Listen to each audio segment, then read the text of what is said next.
On February 10th, 2008, they coordinated a day of protests across the United States, Canada, Europe, Australia, New Zealand. One person showed up in Japan, that were actually quite impressive, both for their high level of attendance and performative bravado. So let's take a look at some of these protests. We're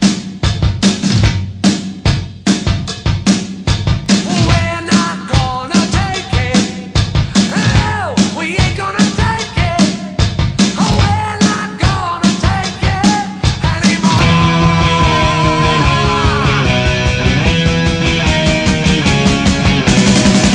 We've got the right to choose it.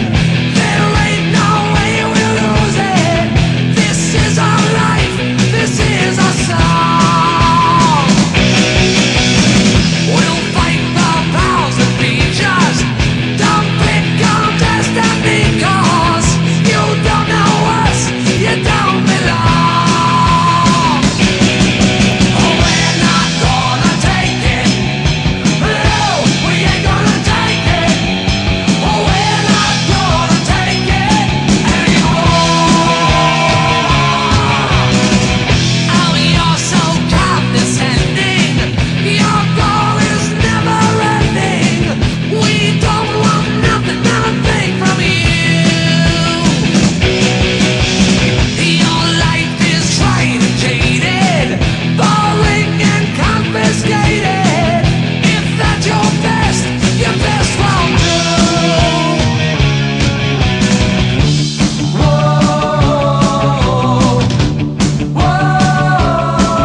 We're right, yeah, we're free, yeah, we'll fight, yeah, you'll see. We're not gonna take it. No, we ain't gonna take it. We're not gonna take it anymore. They, knew very little about Scientology, kind of what they had learned on South Park and kind of what all of us sort of know in terms of what's swimming out there in popular culture, right? Okay, now that we've been exposed to Anonymous, for the rest of the talk, I'm going to address the following questions. Who are they? Where did they come from? And how are these protests similar and different from the wars that emerged earlier? What do the differences between the past and present tell us not only about the act of trolling on the internet, for trolling has long been a staple mode of behaving on the internet, but really its explosion in recent times. To help me identify some of the similarities and differences, let's turn to some ethnographic material.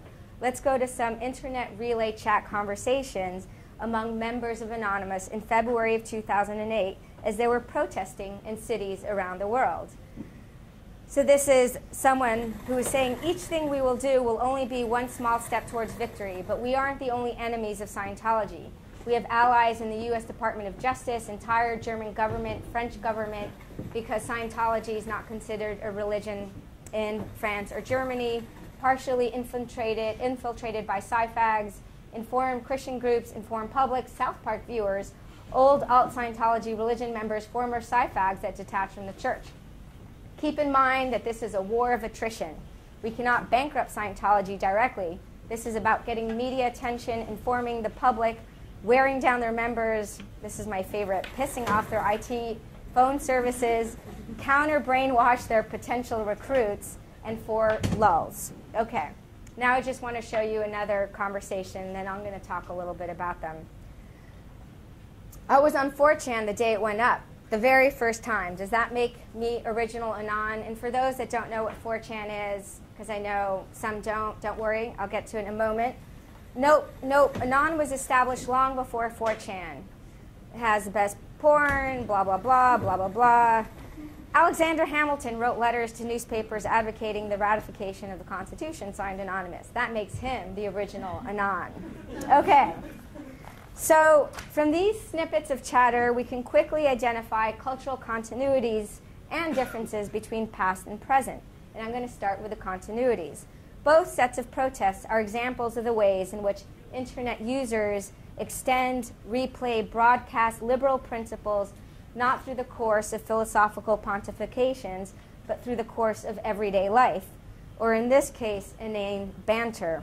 For example, there was and still is an overwhelming sentiment that by protesting Scientology, one is exposing human rights abuses, fighting internet censorship, and affirming free speech rights. The somewhat joking reference to Alexander Hamilton is significant. It reveals the deep, even if unacknowledged, influence of liberal ideologies, in specific the importance of anonymity for securing unencumbered and vibrant political speech. And of course, they're referring to Alexander Hamilton because along with John Jay and James Madison, they published the Federalist Papers under a pseudonym Publius. So Anon may not know the intricacies of the legal or philosophical thrusts or features of anonymity, some may, but the important point is that they're at least partially motivated by an engagement with liberal principles, which becomes the cultural engine by which these principles are extended, albeit transformed from the past into the present. These cases also demonstrate what political theorist Jody Dean has identified as the dialectic between secrecy and publicity in liberal ideology. She argues that the liberal desire for publicity, to make things open, to make things transparent, rests atop a constant and even at times paranoid drive to unearth anything and everything secret. She writes the following, quote, "The suspicion that something has been withheld, that the information needed for judging properly is hidden and needs to be exposed, sustains this system of publicity. Nothing can or should escape this gaze."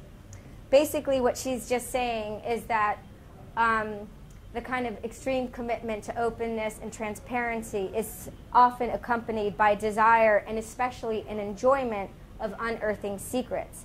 And I think part of the pleasure of going after Scientology is precisely